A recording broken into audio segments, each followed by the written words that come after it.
Right পয়েলে নির্বাচন doctor Shafiqur Rahman এবং তারেক রহমান তাদের দুইজনের মধ্যে যে কোনো একজন প্রধানমন্ত্রী হইব এইটা মোটামুটি শিওর। তো যে এই প্রধানমন্ত্রী হোক তোমাদের ফ্রি ফায়ার প্লেয়ারদের লাভ কি? যদি আমি প্রধানমন্ত্রী হইতাম তাহলে তোমাদের ফ্রি ফায়ার প্লেয়ারদের জন্য কি কি করতাম একটু শোনো। আমি তোমাদের আইডিতে প্রতি সপ্তাহে 10,000 করে ডায়মন্ড দিতাম, আর মায়ের আইডিতে 20,000, আর সব পোলা বাইন্ডে আমি ডু বানা দিতাম। ডু থাকবো একদম বাধ্যতামূলক, সরকারের থেকে ব্যবস্থা করে দেওয়া হইব, যদিও আমার নিজে ডু নাই।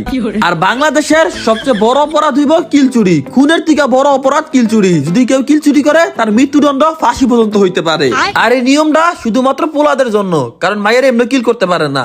তাছাড়া গেমের মধ্যে দেওয়া হইব সিঙ্গেল কার্ড, যেই কার্ডটা দেখাইলেই তোমরা গাড়িনা থেকে অটোমেটিক মায়ে পেয়ে যাইবা, তোমাদের মন মতো যার ইচ্ছা চয়েস করে নিতে পারবা। এইগুলা বাদেও তোমাদের জন্য থাকবো আর অনেক ধরনের সুযোগ সুবিধা। তো এখন সবই ঠিক আছে, আমি যদি প্রধানমন্ত্রী দাঁড়াই আমার মার্কাটা হইব কি? তো আমার মার্কাটা তোমরা দিয়া যাও, অবশ্যই ফ্রি ফায়ার থেকে যে কোনো একটা মার্কা দিও, দেখি কার্ডটা কত সুন্দর হয়।